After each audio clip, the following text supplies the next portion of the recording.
Hola, muy buenas tardes a todas y todos que ya se están conectando. Si les parece, vamos a dar unos 2 minutitos más a esperar que se conecten y comenzamos con nuestro panel.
Pues si les parece, vamos comenzando nuevamente. Buenas tardes a todas y a todos. Muchísimas gracias por estar aquí en nuestro primer evento de la cartelera feminista de 2021 y pues empezamos con este panel con nuestras invitadas de lujo, Valeria y Wacker. Muchas gracias de nuevo a todos quienes nos están siguiendo. Les recuerdo que este es solo el inicio de muchos eventos que tendremos durante la semana y que esperamos contar con su presencia. Y bueno, para el panel de hoy de feminismo antirracista, le doy la palabra a Calicho, que va a moderar. Muchas gracias, Pame. Muy buenas tardes a todas, todos. Y bueno, pues damos con esto arranque a la serie de webinars y de eventos que conforman la cartelera feminista del programa de igualdad de género de la Facultad Libre de Derecho de Monterrey. Y pues qué mejor manera de iniciar con pues estas dos invitadas de lujo, como ya dijo Pame, que pues su presencia nos llena de mucha alegría, pues emoción y pues mucha expectativa por esta conversación, ¿no? Son dos personas que pues siempre que se les escucha en distintos espacios, siempre nos dejan con más dudas que respuestas y eso lo digo como un verdadero halago, porque creo que también parte de estos procesos no es creer que las cosas están cerradas, sino que siempre hay donde pues seguir reflexionando, seguir mejorando y pues que al final del día todos estos temas son caminos, no son diplomas, no son estatuas o artilugios que colgamos o observamos como ya algo hecho, ya sentado, que ya está en casa cuidadito, sino que son procesos tangibles, intangibles, etcétera. Y pues bueno, me permito pues nada más dar una breve semblanza de cada una, pero nada más antes pues aclarar un poquito cómo va a ser la dinámica. Primero vamos a iniciar un espacio de discusión detonadora entre las invitadas. Posteriormente, yo haré una serie de preguntas a partir de las reflexiones que hagan en la primera etapa. Y en una tercera etapa, pues abriremos a preguntas de las personas que nos están viendo.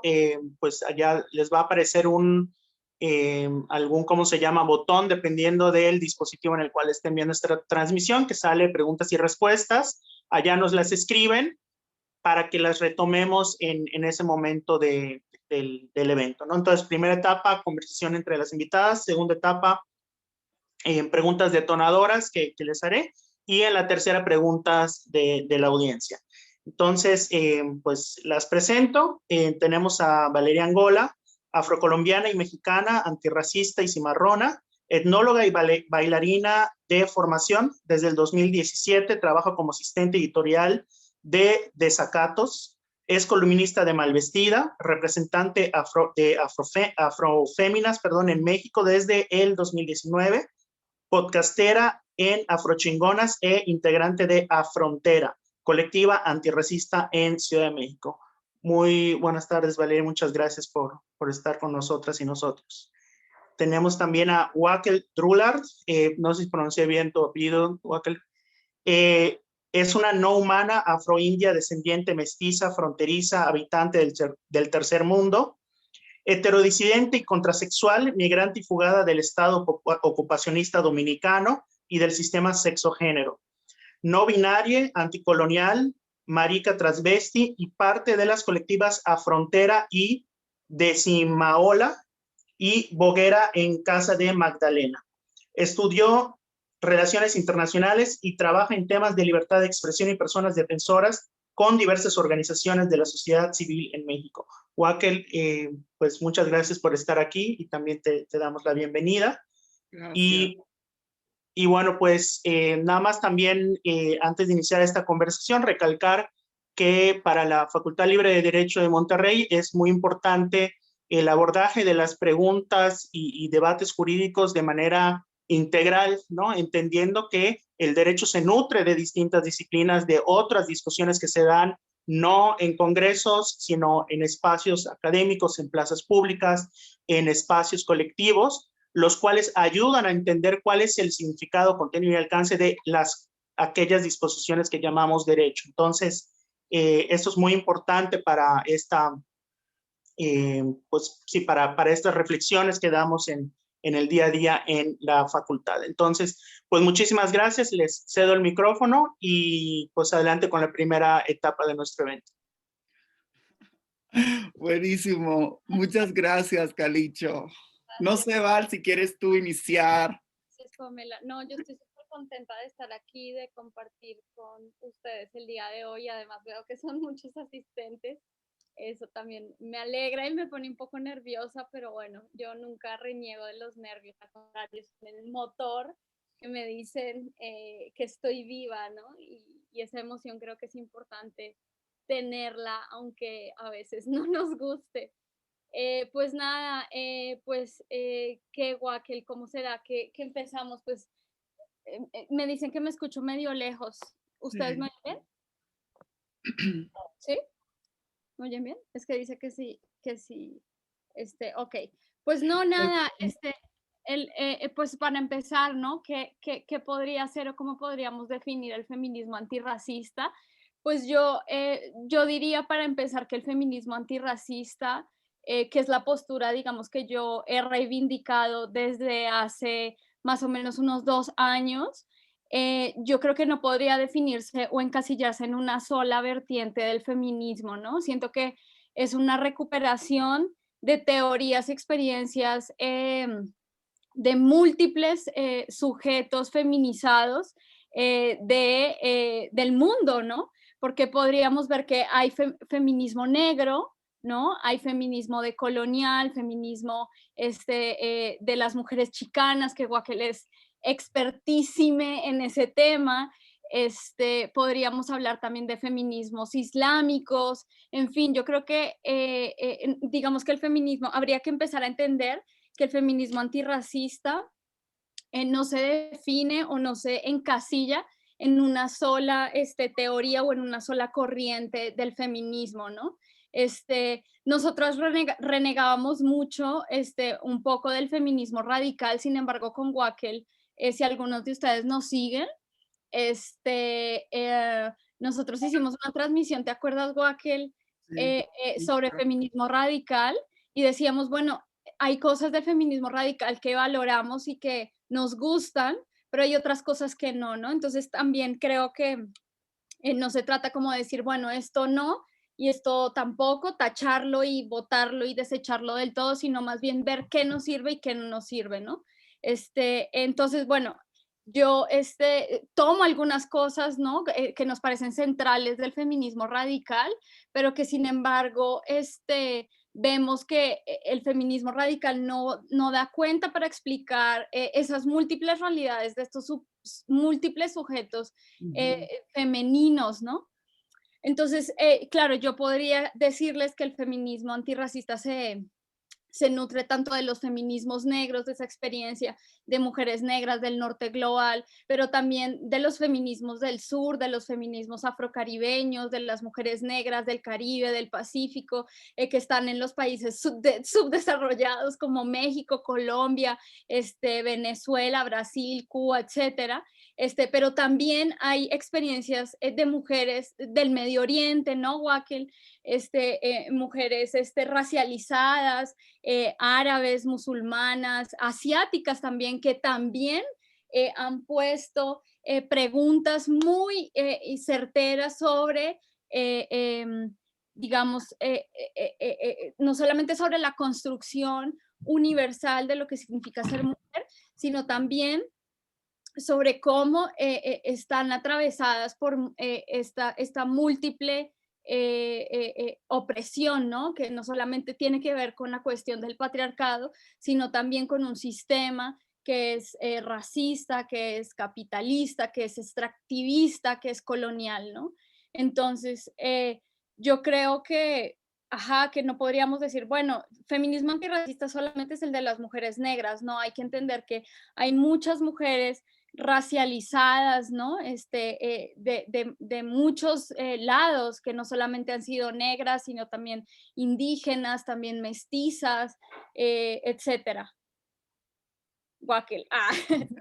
Buenísimo. No, completamente de acuerdo. Creo, me encanta esto porque esto es como si fuera una de nuestras conversaciones que tenemos Valeria en privado, pero con audiencia. Entonces me siento así como Rihanna, como muy famosa aquí, pero súper contente de poder compartir ese espacio con ustedes. A mí me parece fundamental, y a propósito de la presentación que hacía Calicho, de nuestras presentaciones, justamente quiero empezar diciendo de que cualquier cosa que nosotras digamos aquí no es objetivo. O sea, esa lógica de la colonialidad del saber que Occidente y este sentido y esta razón blanca, europea, occidentalocentrada siempre ha vendido, que el conocimiento es imparcial, ¿no? Y que constantemente nosotras como sujetos estamos como al margen de lo que se está produciendo, de lo que se está haciendo, y que el conocimiento está ahí como si fuera de una manera imparcial. Eso es una falsedad de toda falsedad. Incluso es lo que ha provocado el racismo en el mundo.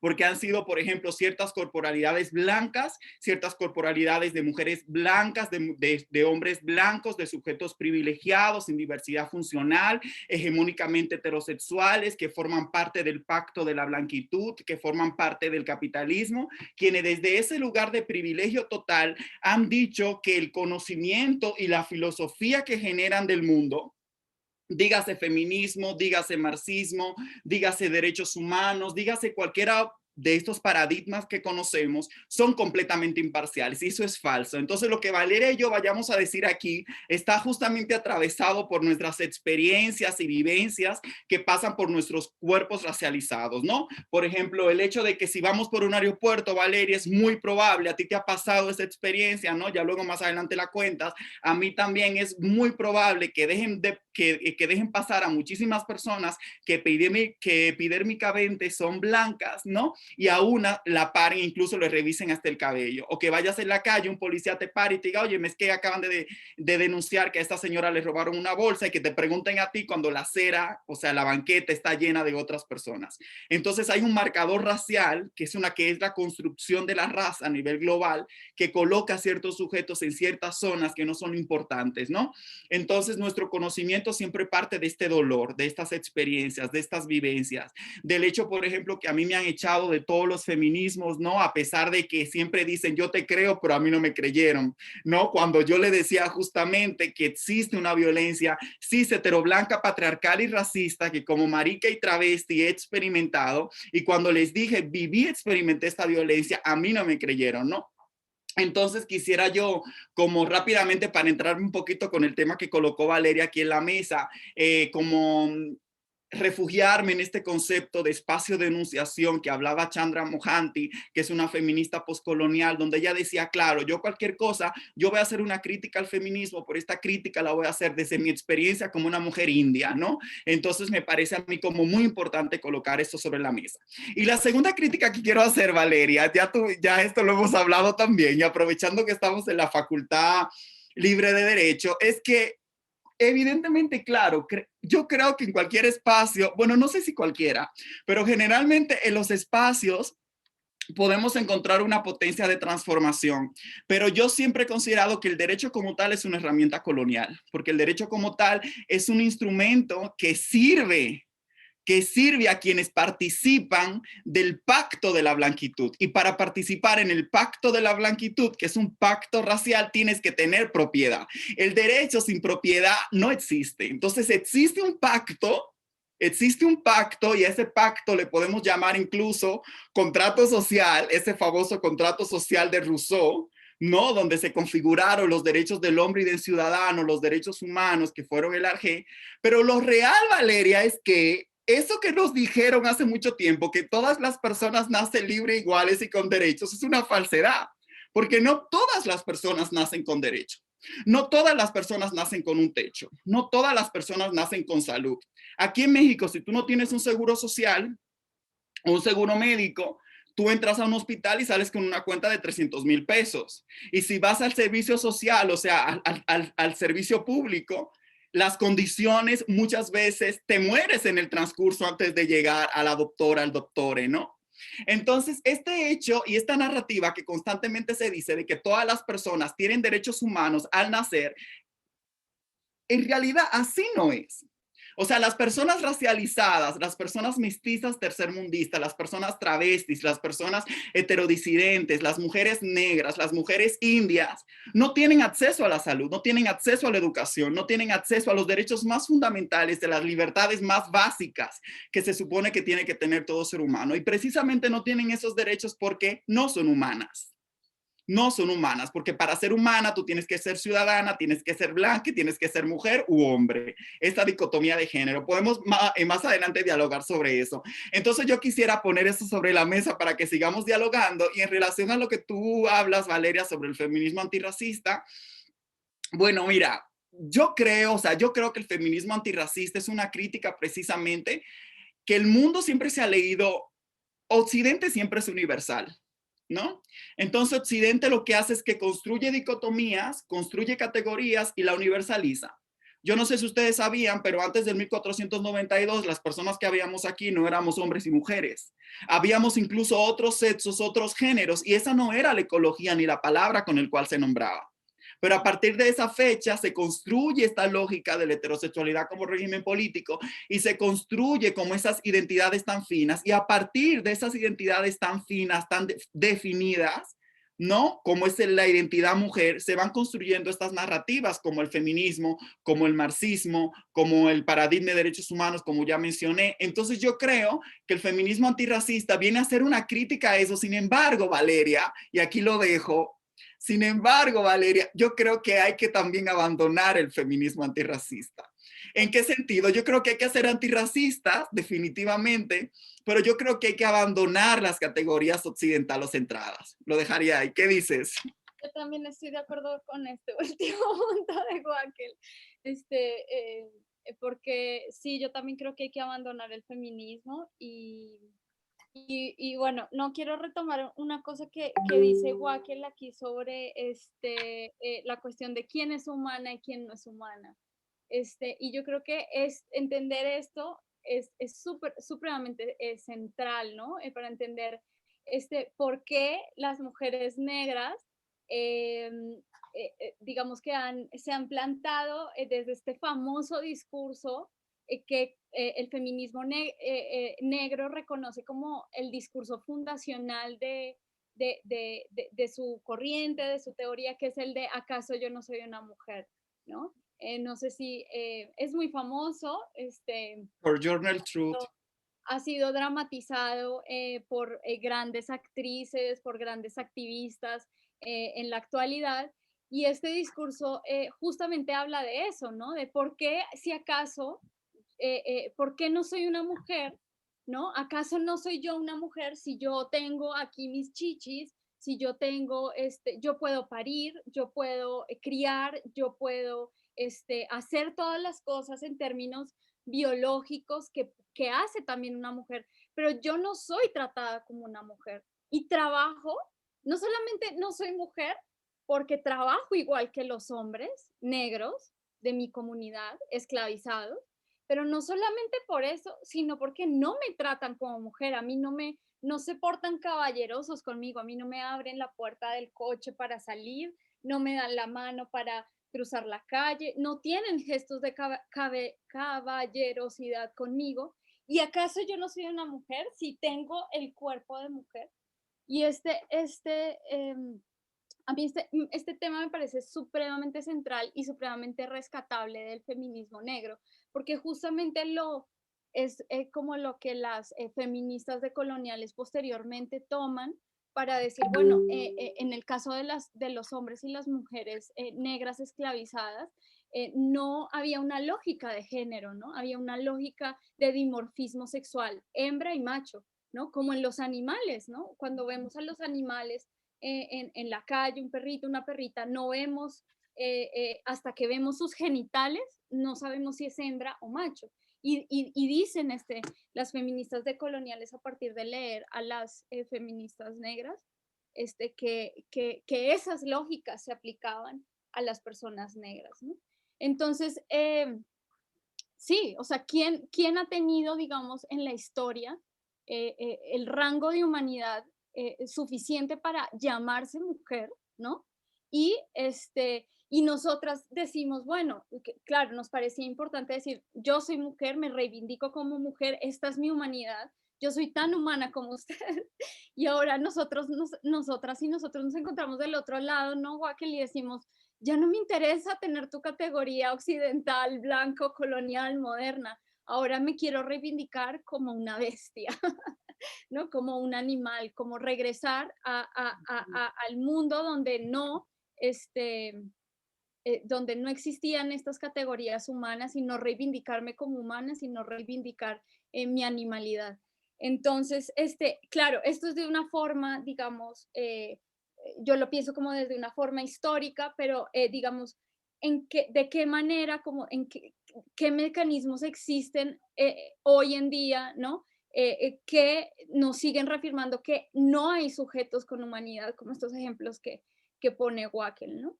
¿Quién tiene derecho a acceder a una salud gratuita, pública? ¿Quién tiene derecho a acceder a un abogado, ¿no? A una traducción de tu condena, de tu pena? Hay sujetos que siguen sin humanidad dentro de los marcos, ¿no? De los estados nacionales.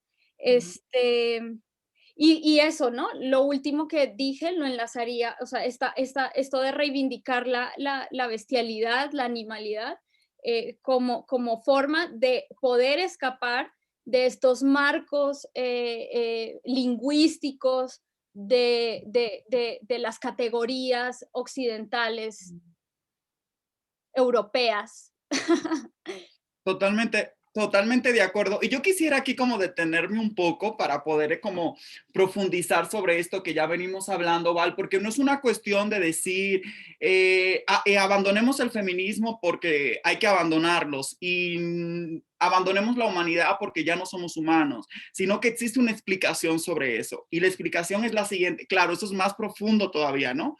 Pero Europa es Europa porque define el otro. O sea, Europa se define en una relación dialéctica y eso se conoce como la colonialidad de la diferencia, ¿no? Y la colonialidad de la diferencia es que Europa se constituyó, cuando yo hablo de Europa, no hablo solamente de ese territorio que, dicho sea de paso, no es un continente. Si ustedes se dan cuenta, Europa es un apéndice de Asia, ¿no? Pero se constituyó como hegemonía a nivel global y como centro del mundo en términos imperiales, en términos económicos y en términos políticos. Entonces Europa, cuando se encuentra, cuando invade, cuando hace la irrupción colonial en estos territorios, y no solamente aquí en lo que hoy conocemos como América, sino también en África, en Asia, no, Europa, gracias al colonialismo, al colonialismo se constituye como imperio y como centro del mundo.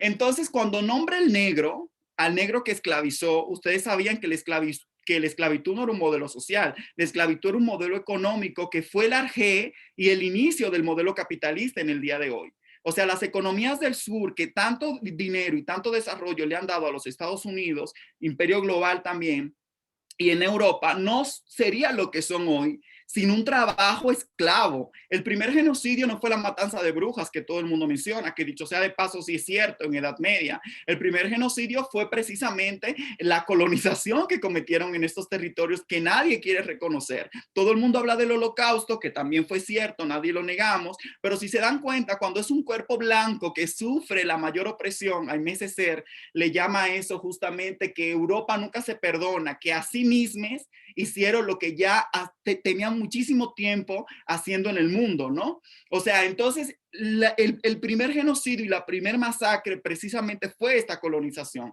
Entonces Europa nombró al negro, nombró al indio como no humanos, y eso está documentado. Tú sabes, Vala, ahí que en estos debates de Bartolomé de las Casas y Sepúlveda, cuando literalmente el cristianocentrismo, Europa discutía, imagínate, Val y yo, europeas, aquí discutiendo sobre otro lugar en el mundo. Óyeme, ¿serán humanos? ¿Crees tú que tienen almas? No. ¿Y qué decidieron esta gente? ¿Sí, Val? Y para mi pesar, o sea, yo que estudié antropología, estos son los orígenes de la antropología, ¿no? La antropología física, ¿no? Por ahí también. Y la antropología social, la etnología, surge precisamente de esa pregunta. Estas personas con las que nos estamos encontrando en el nuevo mundo, ¿qué son? ¿No? ¿Son humanos? Totalmente. ¿Son niños? ¿Son animales? ¿Qué son? ¿No? Y entonces la antropología empieza así su desarrollo como ciencia, como disciplina, midiendo los cráneos, midiendo los largos de los brazos, sí, los cráneos, ¿no? De hecho, ese es el racismo, ¿no? Totalmente. Un señor colocaba los cráneos de una persona de África, una persona de Asia, una persona europea, y llenaba con, ¿cómo se llama? Como con granitos, no sé si eran algún tipo de semilla, y decía, cuanto más capacidad tengan de almacenar estas semillas los cráneos, más inteligentes son las personas, ¿no? Y así es que justamente nacen y surge esta idea completamente equivocada de que existen razas, ¿no? Razas humanas. Perdón, Joaquín, te interrumpo. No, perfecto, perfecto. Pero entonces, justo a esto, cuando estas personas se debatían, la conclusión fue que no éramos humanos. O sea, nosotras, ustedes ven, o sea, a ustedes le queda claro que un perro no es un humano, es un perro, aunque estemos en el reino animal, ¿no? Que un gato no es un humano, es un gato. Entonces, justo ahí, en ese mundo de la animalidad, de lo grotesco, de lo inferior, de lo abyecto, de lo no civilizado, de lo que es barbarie, ahí se colocó a esos cuerpos racializados, negros, indios, mestizos. No éramos iguales. Incluso un hombre indio, que no era un hombre, sino un sujeto que biopolíticamente, pensando en Foucault, se le asignó como varón, no era igual a una mujer blanca, ¿no? No era igual a un hombre blanco, no era un sujeto hegemónico, se consideraron como animales, ¿no? Entonces, cuando nosotros estamos hablando en regresar a ese lugar que es un lugar que es un no lugar, ¿no? Que es la frontera, pensando en Gloria Anzaldúa, ¿no? Gloria Anzaldúa, que es una chicana que me encanta, yo ando muy enamorada de Gloria Anzaldúa, decía que ella era la bestia de la sombra, ¿no? Ella decía, incluso antes de Judith Butler y todas las personas blancas que hoy hablan de la teoría queer, ella habló primero de la teoría queer, pero nadie lo sabe, porque precisamente era una yepta que vivía en la frontera, ¿no? Entonces, lo que estamos pensando en la frontera, junto con nuestras compañeras Valeria, ¿no? Es justamente eso, cómo habitar ese no lugar que no es un lugar humano, y reapropiarnos de la injuria. ¿Saben? O sea, ya que Occidente nos dijo, tú eres indio, tú eres negro, tú eres una mestiza, tú eres un salta para atrás. Ahí sí recuerdan ese sistema de castas que era terrible. Entonces reapropiarnos de la injuria, de esa categoría que no es humana, de esa categoría que se fuga y comenzar a vivir en la frontera como una posibilidad. Ahora, ¿qué tiene que ver esto con el feminismo? Porque yo sé que muchas se preguntarán, porque aquí estamos hablando de todo, ¿no, Val? Pero regresándolo al tema del feminismo antirracista, nosotras creemos que el feminismo es incluso eso ya se dijo, ya las poscoloniales le dijeron que era colonialismo discursivo, porque el feminismo tiene una razón eurocéntrica, una razón salvacionista, una razón universal que constituye a todas las mujeres como si fueran iguales en todo el mundo. Y es una razón que niega que se basa en una identidad fija y que sin querer o queriendo peca de biologicista y esencial. Y muchas veces ejerce violencia epistémica contra otras subjetividades y otras corporalidades que nos fugamos de la lógica tan clara de la heterosexualidad como régimen político que posibilita el binomio mujer y hombre para que pueda existir esta lógica en la cual se funda el feminismo y hablar de un discurso desde nosotras las mujeres, ¿no? Y algo que a mí me causa mucho, y con esto Val, a ver qué piensas tú sobre esto, ¿no? También lo hemos platicado, y es precisamente cómo muchas veces encontramos este discurso que viene desde el norte centrado, ¿no? Que viene desde el norte centrado y habla de que tu mujer, libérate, pero no sabe que precisamente esa mujer indígena, por ejemplo, México, que tiene más de 93 conflictos por tierra y territorio en todo el país, hay más de 70,000 personas desaparecidas, hay muchísimos padres y hermanos que están buscando también a sus hijas que desaparecieron o que son familiares de víctimas de feminicidio. Te encuentras con un movimiento que es exclusionista, que es separatista, ¿no? Y que no permite que otras subjetividades que también sufren, ¿no? Que también sufren de una matriz de poder puedan encontrar ahí un agenciamiento, un empoderamiento y una forma de lucha colectiva. Y otra cosa por la cual, y con esto sí ya me callo, yo hablo mucho, pero otra cosa de la cual que me interesa aquí rescatar es que creemos, y desde Afrontera lo hemos dialogado, de que el feminismo hace una lectura desde el patriarcado. Y la primera cosa que quiero decir es que el patriarcado no es universal, uno. Y la segunda cosa es que hacer una lectura desde el género y desde el patriarcado es un grave error, porque es que el género no se come solo. Y ya eso lo dijo la colectiva de Río con Vagino, Val, cuando hablaba de eslabonamiento de opresiones. O sea, hay procesos de racialización, hay procesos de clase que incluso mujeres académicas que están escribiendo papers desde el Colegio de México, el CIDE, otras instituciones occidentalocentradas en este país y en el norte global, ¿no? Y eso yo lo he visto porque por algo que ya no voy a mencionar, tienen precisamente a una mujer indígena racializada durante la pandemia realizando los trabajos domésticos y de cuidados mientras dicta sus clases vía Zoom. Y si ustedes saben muy bien, muchas de ustedes mientras estudiaban en sus casas o hacíamos el trabajo en el home office, salían afuera y se encontraron a la persona racializada que nunca se guardó en la pandemia y que está vendiendo los mazapanes. Entonces hay un feminismo que no está viendo eso, que hay un capitalismo atroz y ese capitalismo atroz es el colonialismo, ¿no? Entonces nuestra lectura desde Afrontera es una lectura imbrincada, amplia y profundamente radical. Lo dejo ahí. Muchas gracias a ambas. Y bueno, pues la verdad es que, digo, escuchándoles hablar da para no querer interrumpirles, saltarnos todas las etapas y pues continuar en estas reflexiones, pero sí algunas cosas que pudiésemos apuntar, sobre todo porque lo que ustedes mencionan confrontan mucho, ¿no? Sobre todo para las personas no racializadas, ¿no? Es muy difícil y yo creo que nunca vamos a comprender lo que significan ese tipo de procesos, ¿no? Y esto se ve en distintos aspectos. Por ejemplo, bueno, digamos en el movimiento indígena, por ejemplo, en distintas partes en México, ¿no? En el sentido de que se ve o me da la impresión de que hay estos procesos que, como ustedes mencionan, es cuestionarse, bueno, ¿qué es ser indígena? ¿Qué es ser una persona racializada? Si es humana, no es humana, ya no, a lo mejor ya no hablamos desde la abuela papal, ya no hablamos de si hay un alma o no, pero sí otro tipo de discusiones que pasan por lo jurídico y homogenizan, ¿no? desde el hecho de decir a lo mejor, bueno, ser mujer es esto, entonces de alguna manera se pierde esa diversidad del feminismo en los espacios indígenas, que no pueden entender cómo se llama un feminismo si no es con su comunidad, ¿no? Si no es con la inclusión de los hombres. Y por otra parte, discusiones también de homogenizar a pueblos indígenas, afromexicanos.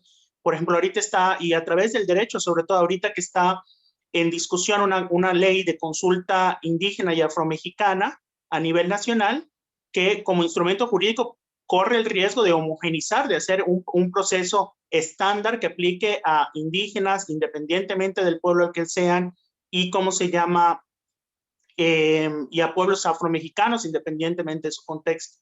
Entonces, la pregunta es, ¿ustedes creen que de alguna manera, ya sea el derecho o ciertos discursos del feminismo que generen un tipo de efecto similar a esta homogenización del derecho ha ocurrido frente a las mujeres racializadas?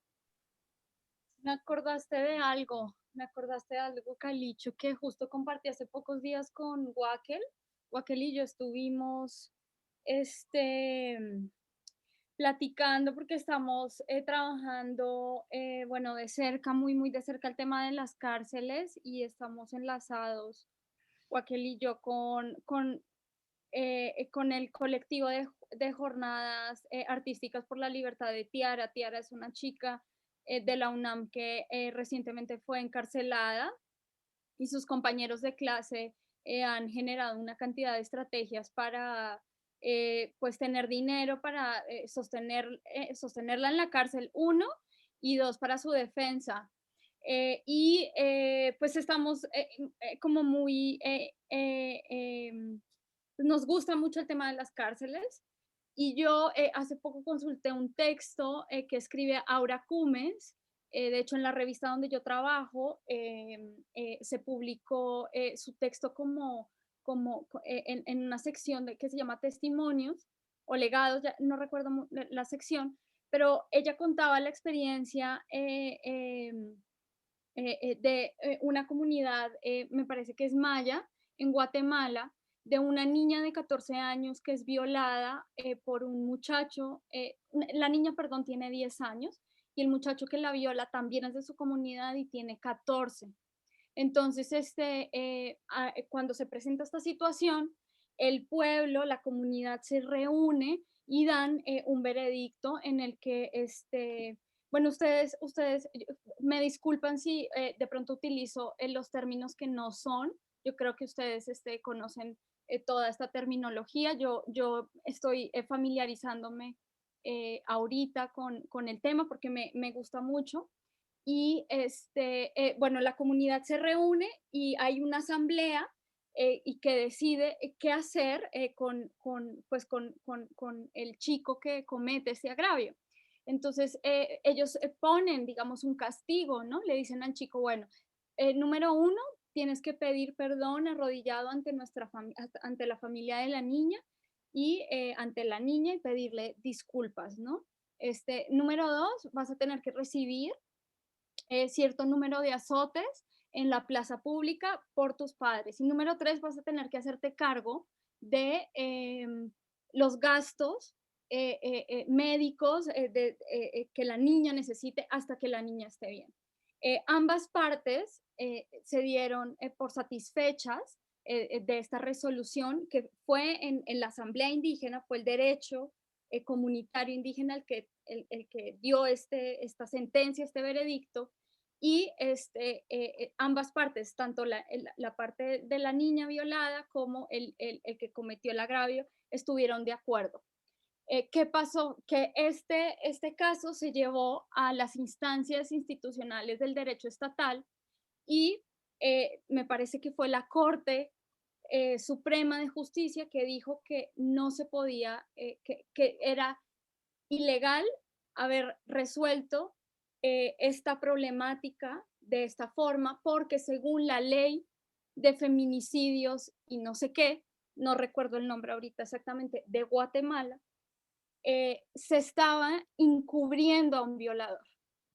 Y a mí esto me parece tremendamente grave, Calicho, porque estamos nos estamos dando cuenta de cómo el feminismo, desde cierta institucionalidad, criminaliza las prácticas del derecho no occidentales, ¿no? Nos estamos dando cuenta de cómo una medida que no es punitiva en los términos estatales, ¿no? Sabemos que las cárceles, hizo una reflexión que Wackel y yo llevamos muchísimo y que nos apasiona además demasiado. Las cárceles no solucionan ningún problema, no rehabilitan, las cárceles no, pues tampoco hacen justicia, ¿no? Entonces, claro, según la ley de género, de feminicidios, etcétera, de la mujer, una práctica autónoma de justicia no punitivista, no occidental, está está encubriendo a un violador, ¿no? Y aquí es donde nosotros vemos que no hay una correspondencia entre el feminismo y esas realidades otras, ¿no? De las que nuestros países hacen parte, ¿no? Entonces, Aura Cumes, que es una maravilla, Aura Cumes dice, bueno, es hora de que los estados dialoguen con otras formas de hacer justicia, ¿no? Ella habla de pluralismo jurídico, ¿no?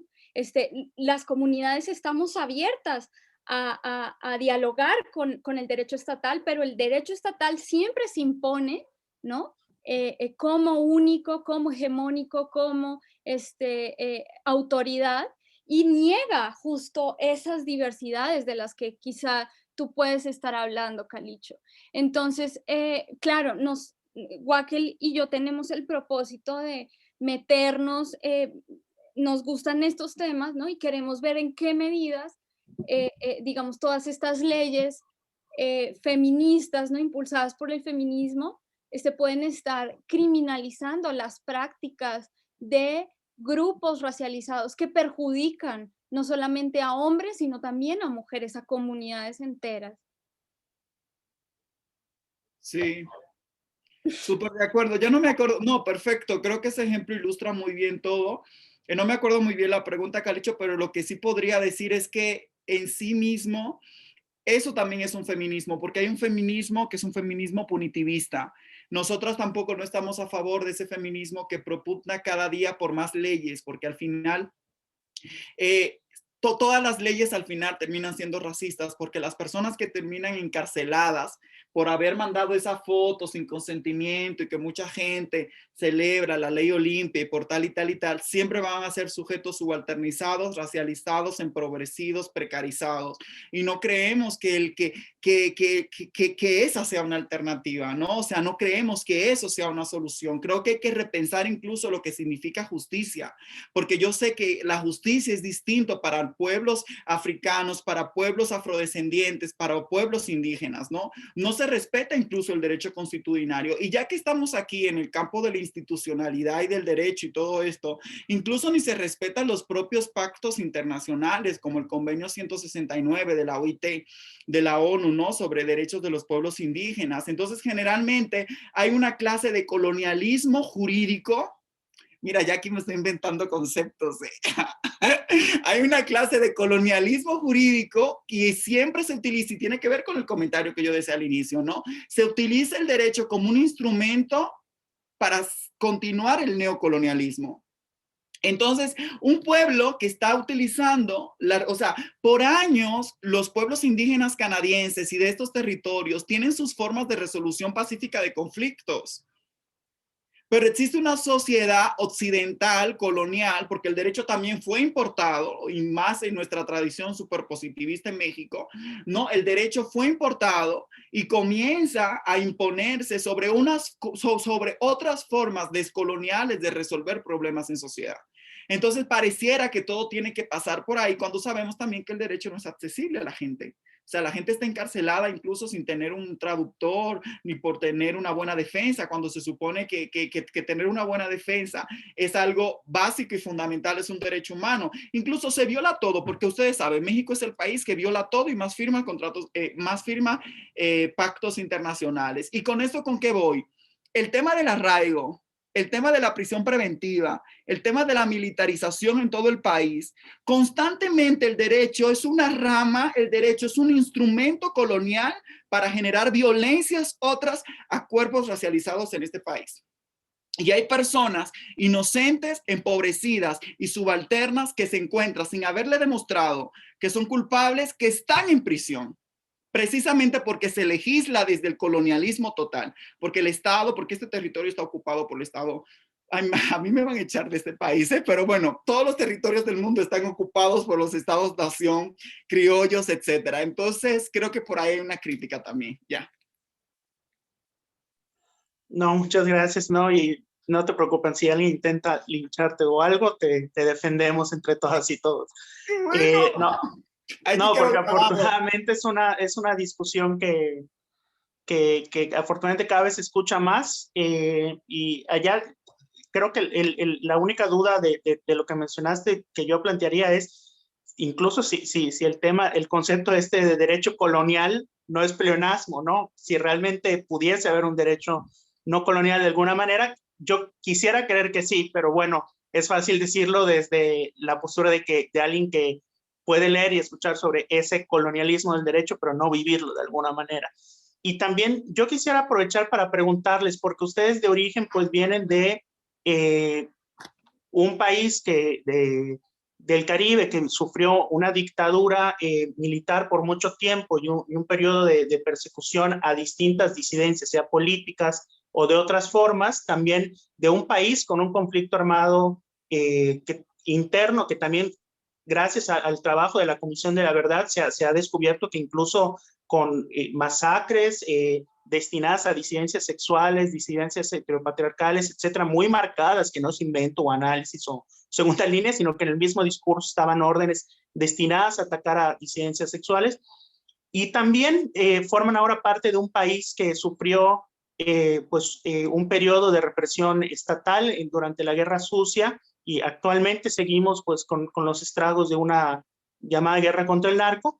Entonces, frente a esas experiencias que ha rodeado de alguna manera la formación de cada una, preguntarles cómo ven el proceso de recuperación de la memoria de las tragedias, del dolor, a través de esas disidencias del feminismo y de la diversidad, no sé si es correcto decirle étnica, es decir, desde las personas racializadas, ¿no?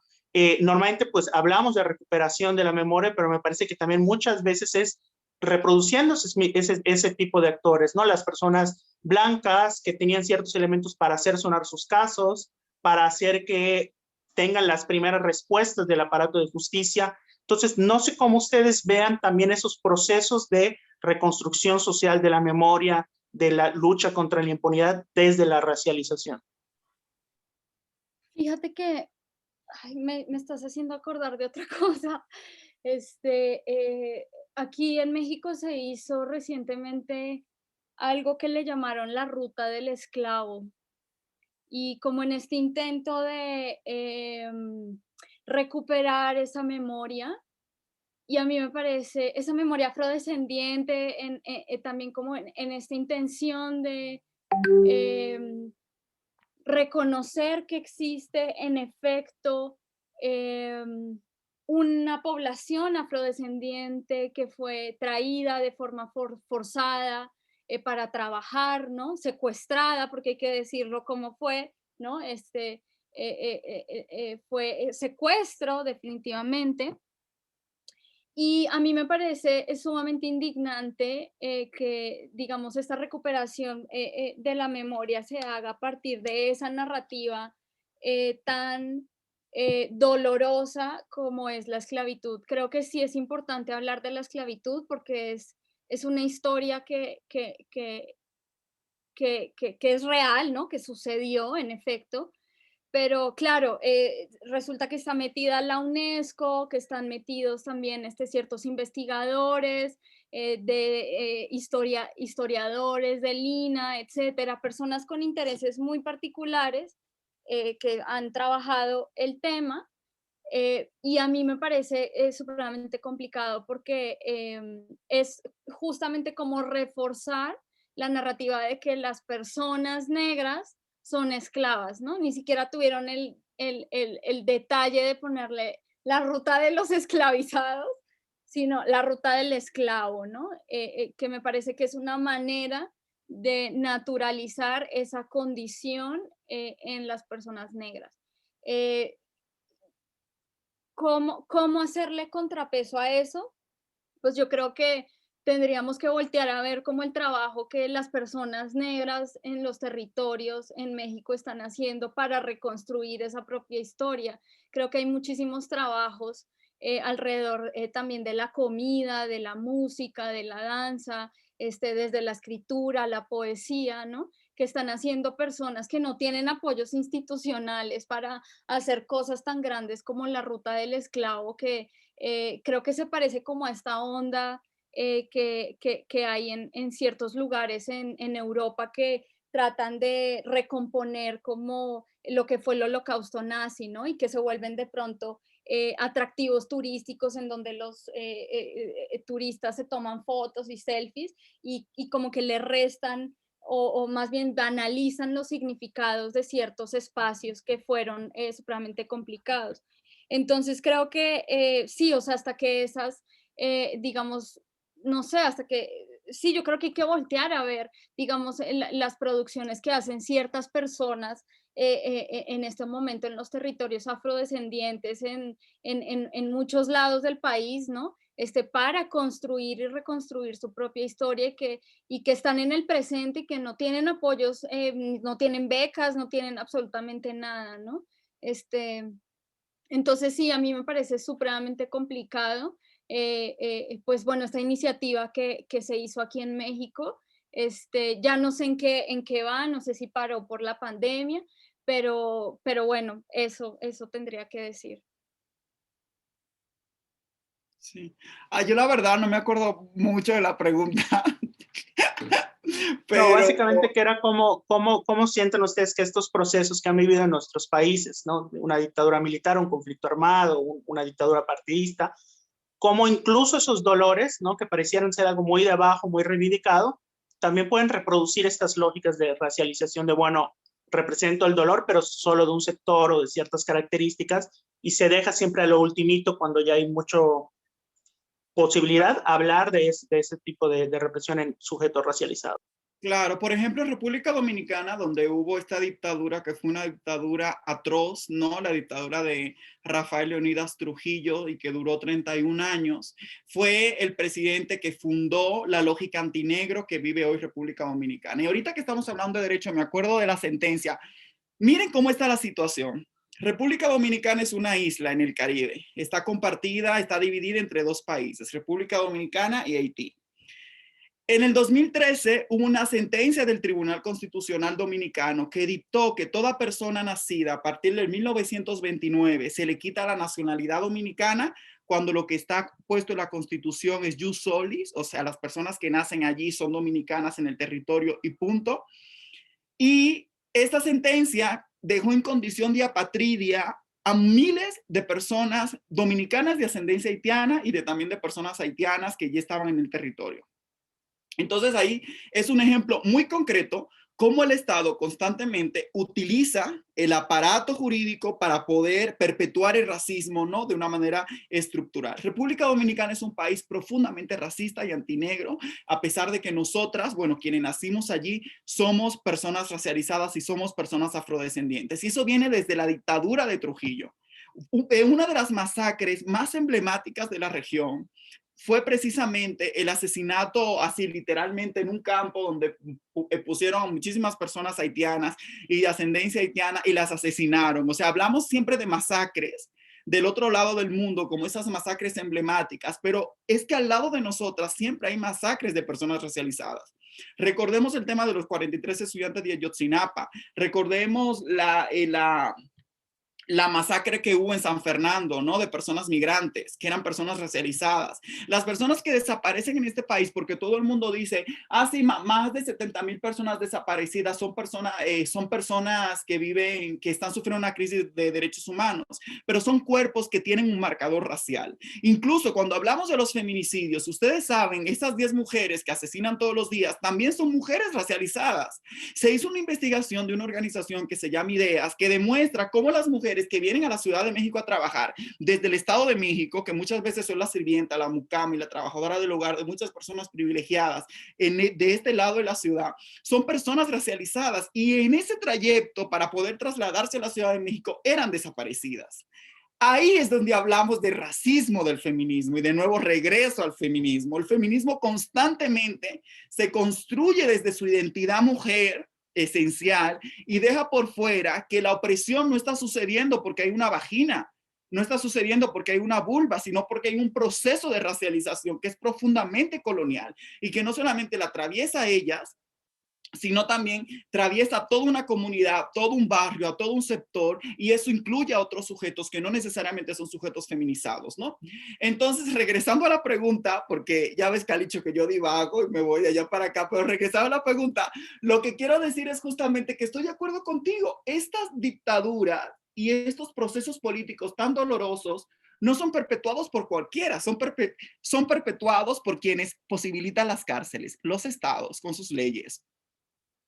¿Y quiénes posibilitan las cárceles y las leyes? Los estados criollos, esos procesos independentistas que tanto orgullo nos dan y que la gente sale y celebra en septiembre y todo, son súper criollos y nacionalistas y son súper racistas. Y son esas mismas élites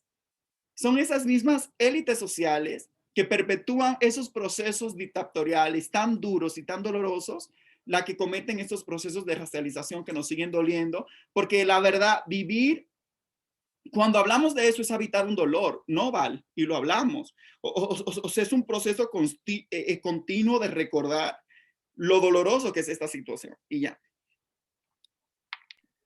Muchas gracias. Y no te preocupes, Joaquín, son preguntas detonadoras, no órdenes de tránsito. Así que más que respuestas se buscan reacciones. Así que y viniendo de ustedes, pues nos encanta siempre como estas reflexiones, sobre todo porque muchas veces también lo que dicen ayuda a corregir. Si la pregunta no fue la correcta, sus respuestas nos indican para dónde va. Y como último, ya para cerrar esta segunda etapa y pasar a la de preguntas de la audiencia, nada más una última pregunta detonadora que sería, ustedes no se consideran feministas y sin embargo les siguen muchas mujeres feministas, ¿no? Eso es muy paradójico, ¿no?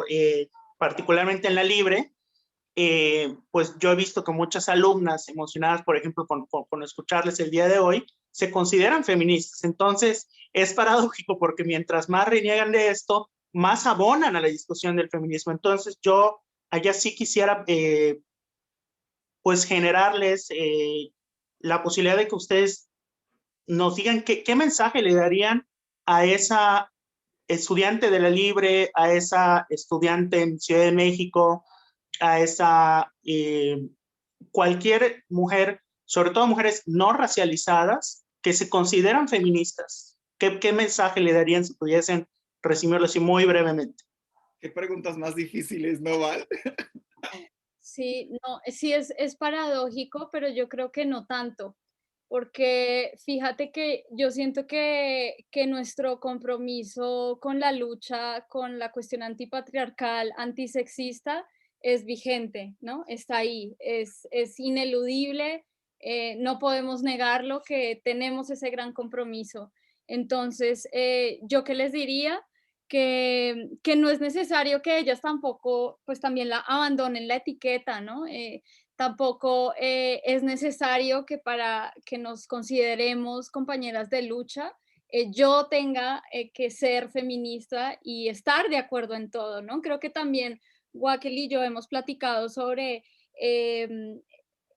que no necesariamente tenemos que pensar exactamente igual, ¿no? O sea, que tenemos, digamos, cierta independencia de pensamiento, pero nos encontramos, ¿no? Y en esos momentos en los cuales nos encontramos, estamos y vamos juntos, ¿no?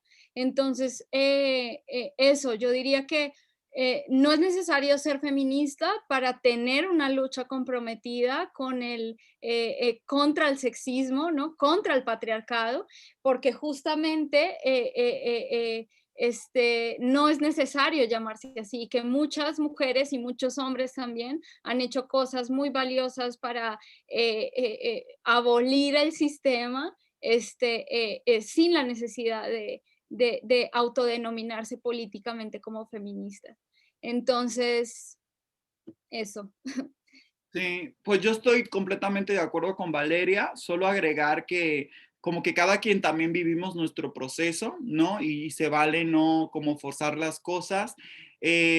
Cuando nosotras hablamos, o sea, no ser feministas, nosotras lo vemos desde un lugar muy claro, ¿no? O sea, el feminismo es burgués y occidental. Yo sé que ya cada quien con su experiencia, con lo que hace, ya Valeria mencionaba al inicio, está el decolonial, el comunitario, el anarquista, el ecofeminismo, hay muchas formas también de feminismos. Unos más blancos que otros, pero hay muchas formas, ¿no? Nosotras cuando hablamos no nos nombramos feministas, sino porque vamos al origen y encontramos de que es un discurso blanco y que ya con nuestros matices seguimos como viviendo desde ahí, ¿no? Entonces lo que pensamos es, ¿por qué no dejar esa categoría? Estoy pensando en Buenaventura Santos, ¿no? ¿Por qué no dejamos esa categoría y creamos una ecología de saber distinta? O sea, ¿saben? O sea, yo creo que muchas formas para descolonizarnos es abandonar por completo incluso hasta el vocabulario, ¿no? Que viene desde Occidente, porque es que el vocabulario construye realidad. Estoy pensando en Butler ahorita, ¿no? O sea, el vocabulario construye la realidad. Entonces, sin saberlo, aunque tú no quieras, aunque tú quieras hacer la cosa más antirracista y más amable con el medio ambiente, aunque, bueno, etcétera, o sea, la cosa más potente o más interseccional, diversa, como le quieras llamar, al final de cuentas, ese término termina reterritorializando, porque es un término que se concibió en una lógica determinada, blanca, colonial y burguesa, ¿no? Entonces nosotros lo que queremos abandonar es eso, pero nuestro compromiso contra el sexismo sigue, o sea, porque tampoco no negamos, si bien es cierto que decimos de que el patriarcado no es universal, como dicen las feministas, no es menos cierto, es que si hay un sistema androcéntrico que es distinto. ¿Sabes? Y no negamos el machismo también de las comunidades negras, indígenas, de muchos lados, ¿no? Pero de eso hablamos mucho, ¿no, Valeria? Cuando decimos, ok, cuando hablamos de patriarcado es porque hay un patriarca. ¿Y qué significa un patriarca? ¿No? Y siempre platicamos sobre eso, ¿no? Un patriarca significa que tiene medios, recursos, que hay una inscripción en una lógica capitalista y colonial. Y perdónenme, pero una persona de un pueblo de Xochicuautla y de Atenco que está luchando contra una transnacional por su tierra y su territorio, sorry, pero no es un patriarca. Puede haber machismo, androcentrismo, puede haber prácticas sexistas, pero el patriarcado tiene una significación distinta. Porque yo siento que las TERF, Valeria no está leyendo incluso ni a las feministas radicales de los 70, porque es que, pero bueno, por ahí va la cosa, ya. Wow. No, no, muchísimas gracias por eso, sobre todo porque también creo que aquí nos dejan ustedes con una tarea muy importante, ¿no? Que sería interesante incluso que lo podamos retomar desde el PIGE y el Centro de Derechos Humanos, que es, bueno, sí, como dijeron, el lenguaje es colonial, habría que ver, bueno, el lenguaje jurídico, ¿no? Que es una ciencia que se basa principalmente en el lenguaje, en las palabras, en los términos, un estudio o una reflexión sobre dónde está el colonialismo, porque sería ingenuo pensar que no hay colonialismo en conceptos de derecho que incluso hoy día pues nos parecen tan naturales que ni se nos ocurriría esa reflexión. Bueno, pasamos a las preguntas y respuestas. Voy a leer aquí las que se han ido agregando. No sé, ¿qué prefieran? ¿Que lea todas de corrido y contestan o vamos una por una? ¿Cómo lo prefieren? Pues yo creo, no sé, Val, pero como para aprovechar el tiempo, como tú ves, igual y un par o tres, ¿no? O dos, no sé. Veo que tenemos creo que 10. Voy a lo mejor en tercias, más o menos. Vale. Ok. Bueno, Carla Villanueva nos pregunta cómo le demostramos a aquellas personas con privilegio que no creen en la existencia de su privilegio a entender la situación de personas que no gozan de sus privilegios. Alondra Alvarado, ¿cuáles son sus redes? ¿Dónde los podemos seguir? Bueno, eso lo podemos mencionar al final para que en el cierre para que le sigan. Asistente anónimo, como mujeres cis y blancas, ¿cómo puede ser antirracista? ¿Cómo ser antirracista sin apropiarnos de los discursos? Si quieren empezamos con esas dos.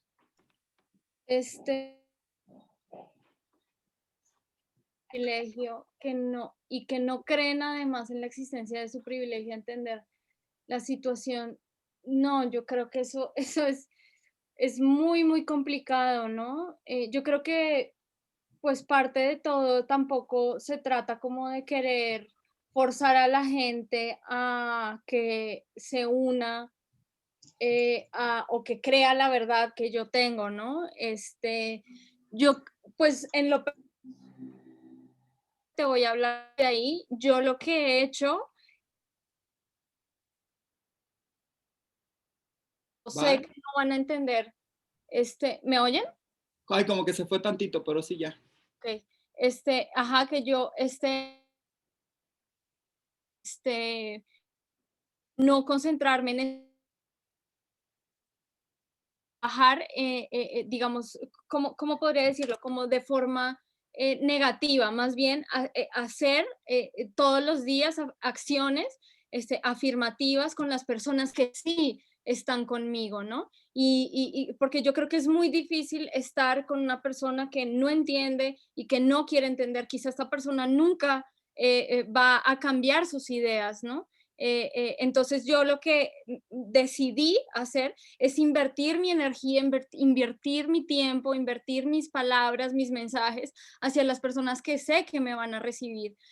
Yo creo, yo trato de ser muy abierta como con las personas que tienen a veces opiniones políticamente incorrectas, ¿no? Pero que son genuinas. Por ejemplo, una persona que dice, ay, no, es que la raza negra es muy bella, por ejemplo.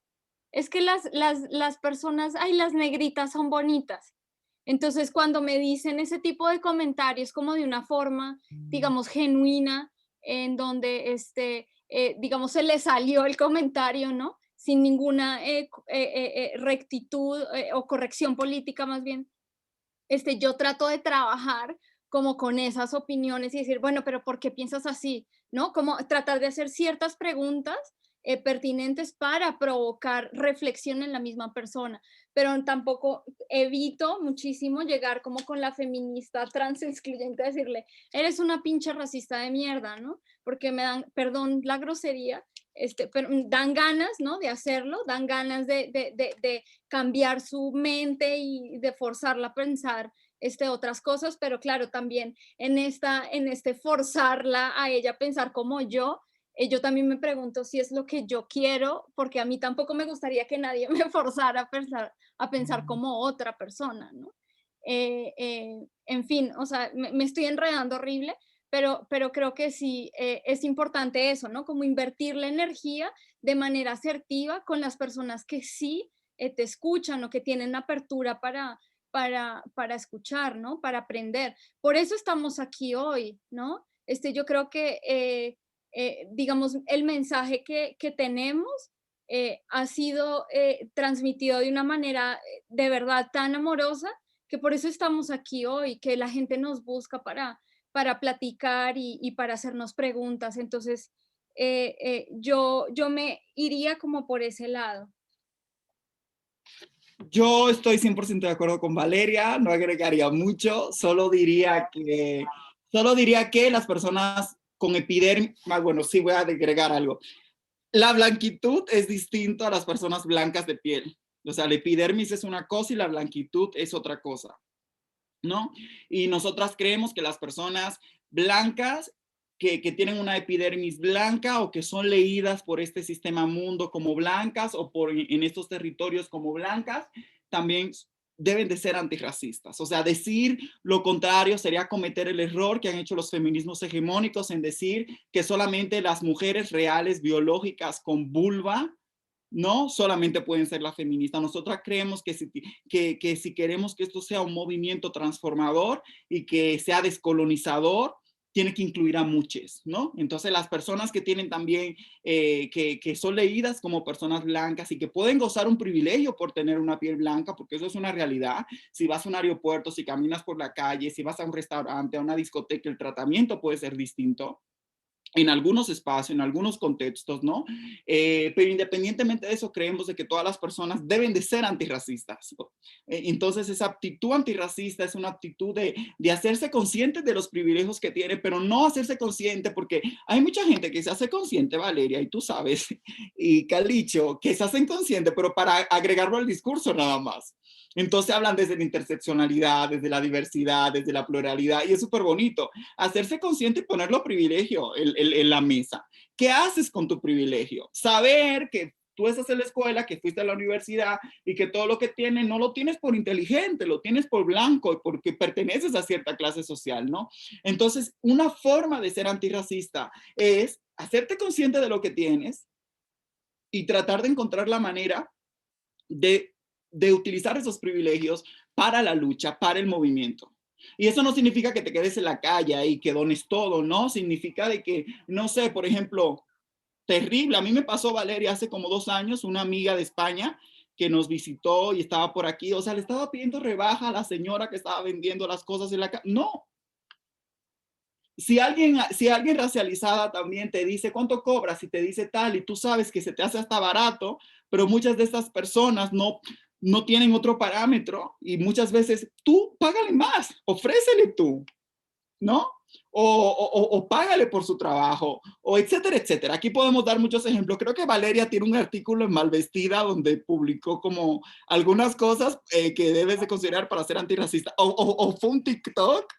No, pues sí, como 5 tips para hacer y no, o sea, yo creo que algo muy importante que hay que hacer, justamente, o sea, yo concuerdo con Wackel, nosotras no somos feministas porque no creemos, no somos feministas transexcluyentes porque no creemos que la lucha política le corresponde a ciertos cuerpos, no, tratamos de no biologizar esas cuestiones políticas, al contrario, o sea, creemos que el hecho de hacerlo, o sea, que lo importante es que lo hagas, no que tengas ciertas características físicas para que puedas hacerlo, ¿no?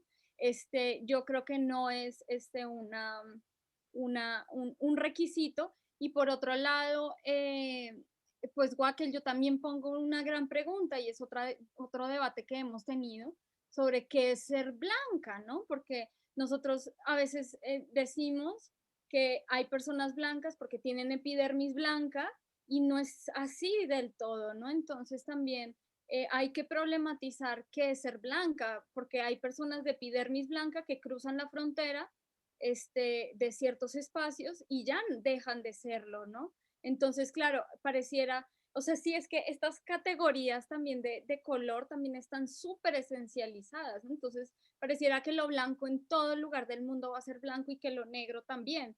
Y a veces no es así, ¿no? Entonces, yo también las invito y los invito a revisar sus historias personales, ¿no? O sea, las historias de sus familias, de dónde vienen, de dónde son, si llegaron a la ciudad, si, no sé, yo también los invitaría a pensar, qué tan blancos son.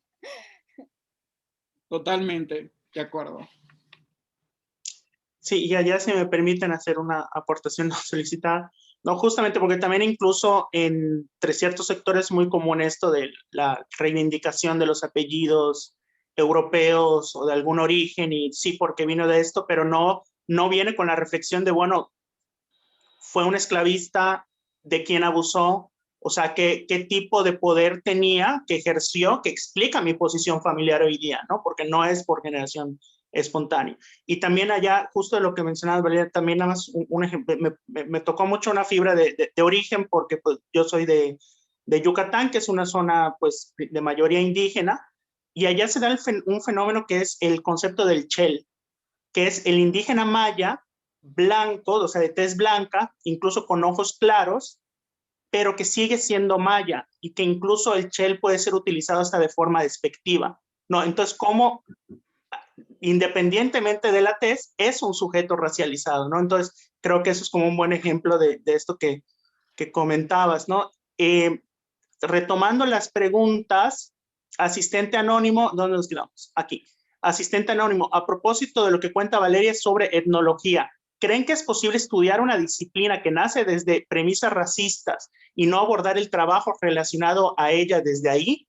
Si es así, ¿cómo hacerlo? Gracias. Asistente anónimo, ¿podrían recomendar libros sobre interseccionalidad, por favor? Me sumo a esa solicitud. Camila de la Vega, ¿podría existir un feminismo compatible con la idea de un Estado de Derecho? Y bueno, allá no sé quién quiera iniciar. Sobre la cuestión de las carreras, si es posible estudiar etnología y no abordarlo desde el racismo, yo creo que sí es posible. Bueno, yo estudié etnología y creo que no he tomado el camino del racismo, sin embargo reconozco que pues sí, la práctica académica de investigación suele ser racista precisamente porque a las personas que se entrevistan, ¿no? Que sirven para las investigaciones, no se les reconoce como productores activos de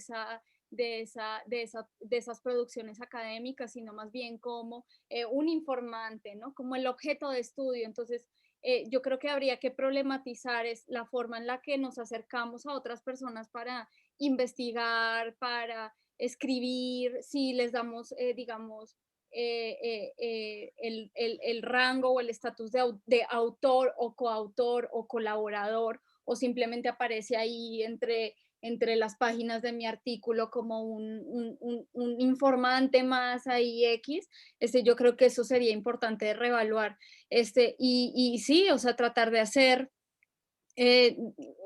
político tu espacio, ¿no? En el que estás cuando, no sé, estudiaste lo que sea, ¿no? Yo creo que no es exclusivo del campo de la antropología, yo creo que pues ustedes en el mundo del derecho, Wackel en el mundo de las relaciones internacionales y los derechos humanos, o sea, creo que sí tenemos que politizar los espacios en los que estamos y hacer las críticas pertinentes para romper un poco en la medida de lo posible con esas relaciones de poder que podemos, que se pueden llegar a establecer en esos espacios. Sí. Bueno, a ver, yo voy a dar dos respuestas cortas. A ver, la primera es, hay que aprender a vivir en la contradicción. Vivir en la frontera es vivir en la contradicción. También hay muchos feminismos. Ustedes saben que el feminismo también tiene ahí como una teoría de la buena víctima, ¿no, Valeria? Que pareciera que nos piden a todas, y no solamente el feminismo, todos los movimientos sociales, el movimiento antirracista, etcétera, siempre pide que seamos la más... que no tengamos ninguna contradicción. No, que seamos las personas como parecieran que piden una perfección total de todo tu quehacer y de toda tu vida cotidiana, cuando eso no es posible, cuando todas estamos colonizadas en mayor o menor medida, ¿no? Entonces, o sea, mientras tú criticas el capitalismo y mientras tú tienes una crítica contundente, pues estás vestida, por ejemplo, ¿no? O mientras tú eres antirracista, formas parte de un colectivo universitario, cuando sabemos que toda universidad y centro de estudio también, incluso así se llama, universidad, es una cuestión colonial también. Entonces yo creo que hay que comenzar a aprender a vivir la contradicción, saber como que esa es la trinchera donde estoy ahorita, pero tener un plan de escape. Hay que tener un plan de escape. ¿Cómo vamos a hacer para resignificar muchas de las cosas que cada día estamos viviendo, que cada día hacemos, a qué nos dedicamos? Yo creo que eso es una opción, pero creo que es una opción temporal. Creo que un movimiento real, a mí me gustaría eso, Valeria, también lo hablamos, ¿no?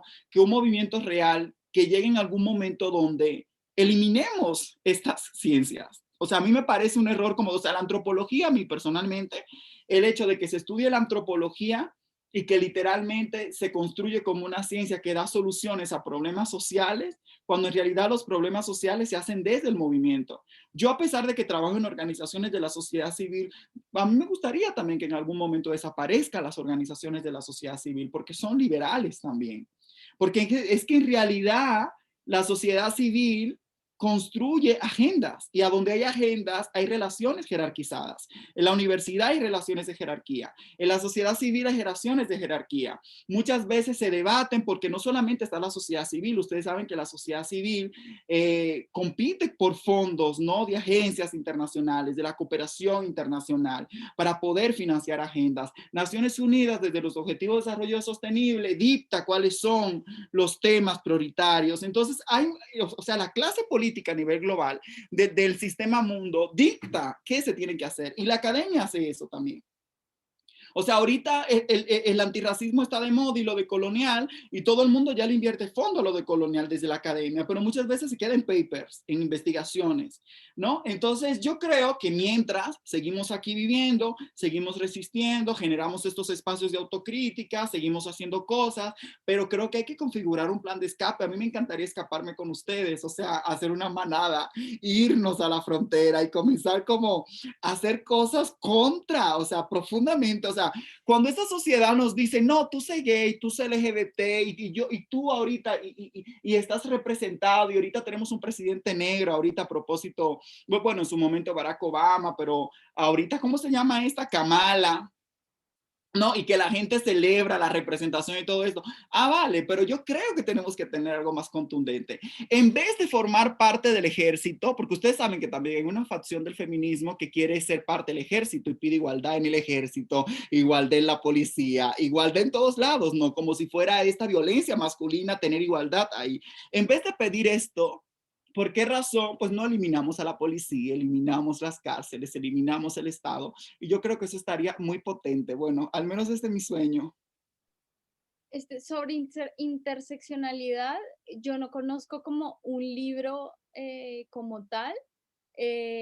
Yo sé que existen, bueno, varios artículos. Hay un artículo de Mara Viveros.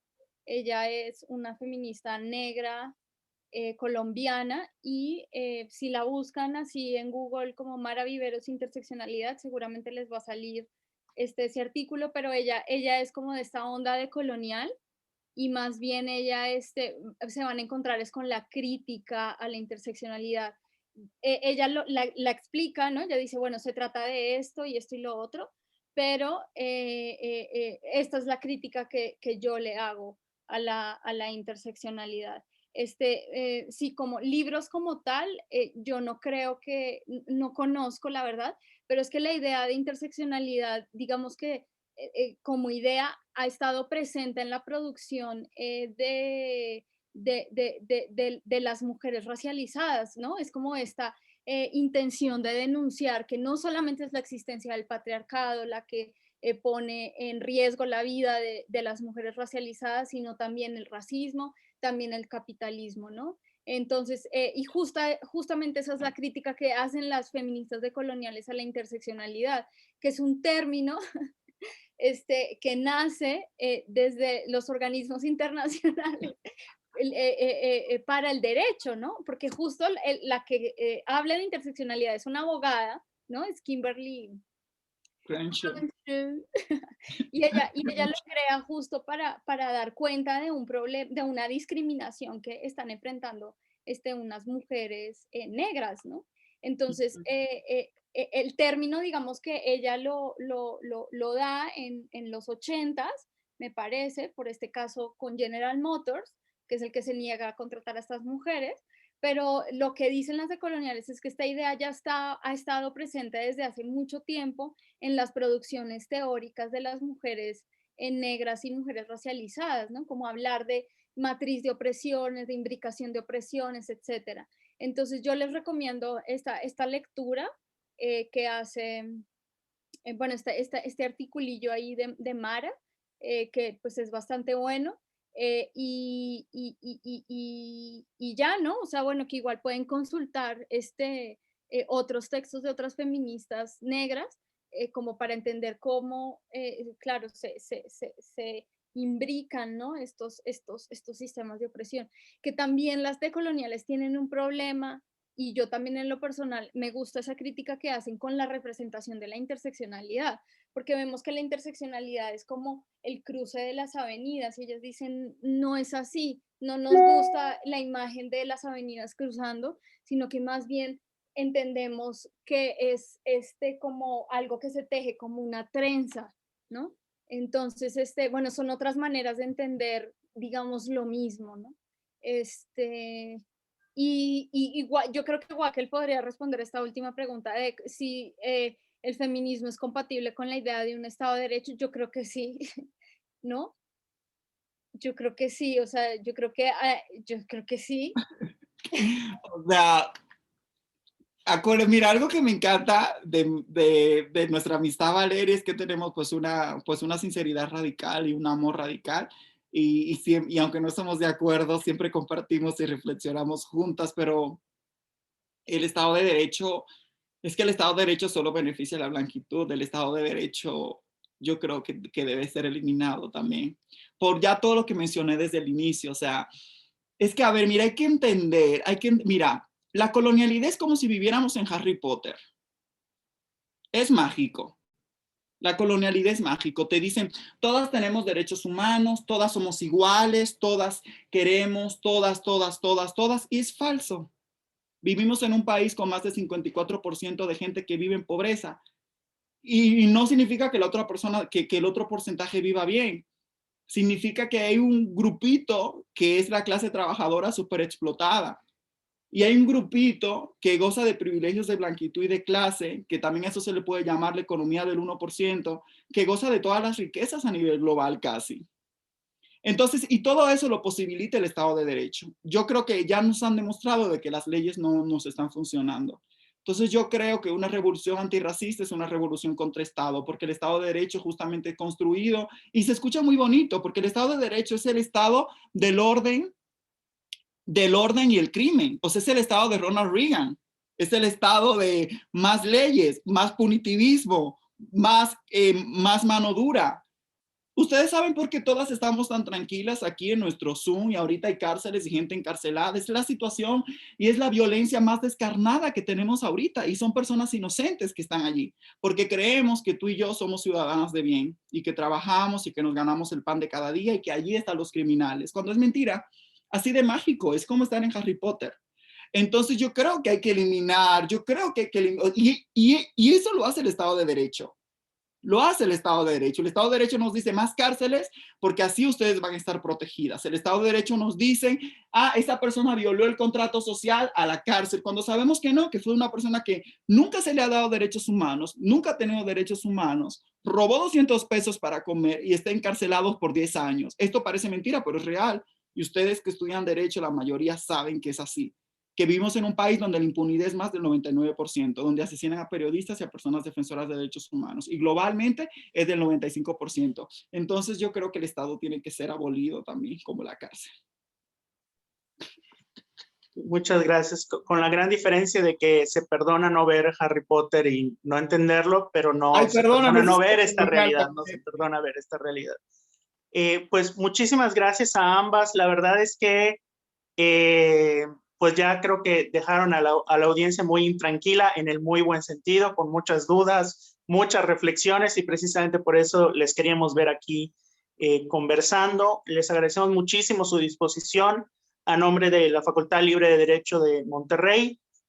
Pues recordarles que esta es su casa, que tienen pues las puertas abiertas, que les agradecemos mucho y que esperamos que podamos verles en futuras ocasiones. Y bueno, pues agradecer mucho a la audiencia, a las personas que nos acompañaron, ¿cómo se llama? Al PIGE, a las alumnas del PIGE que organizaron la cartera feminista y pues recordarles que tenemos más actividades durante esta semana. Tenemos el taller Reconquistando Nuestro Placer con Erika Guerrero de Sexualica a las 13:30 y después a las 19 horas el panel de interrupción legal del embarazo en México con Silvia Serrano, Rebeca Lorea y Sandra Cardona. Todo eso mañana. Entonces, muchísimas gracias. Pame, no sé si quieras comentar algo adicional. Todo súper bien. Nada más agradecerles nuevamente, Valeria y Wackel, muy feliz de haberles tenido en este espacio. Nada más, perdón. No, sí, ahora sí, si nos dicen sus redes sociales para que les sigan quienes todavía no lo hacen, por favor. Claro, estamos en Facebook. De hecho, tenemos una transmisión en vivo a las 8 de la noche vamos a leer un manifiesto que construimos todas las personas que integran la colectiva. Estamos como a frontera y tenemos Twitter, es afro_tera. Yo estoy en todas las redes sociales, en Instagram, Twitter, TikTok, ahora incursión en las nuevas tecnologías de los jóvenes, como estoy como @valurulu en todos lados, así me pueden encontrar.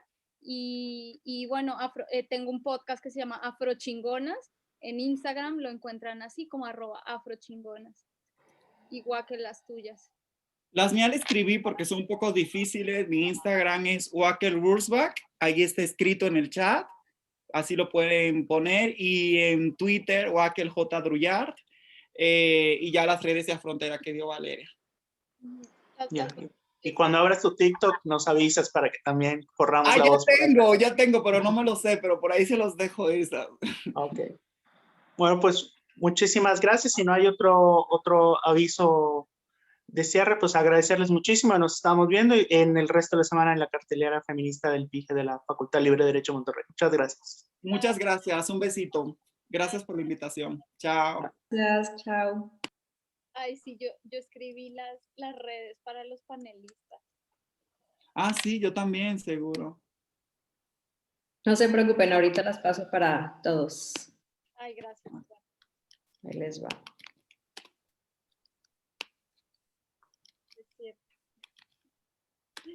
Listo. Ay, pues, muchísimas gracias. Gracias. Gracias, pues mucho gusto. Pamela, Calicho, gracias por todo y pues seguimos en contacto. A ustedes. Muchas Un abrazo. gracias. Seguimos. Bye. Chao. Bye. Chao.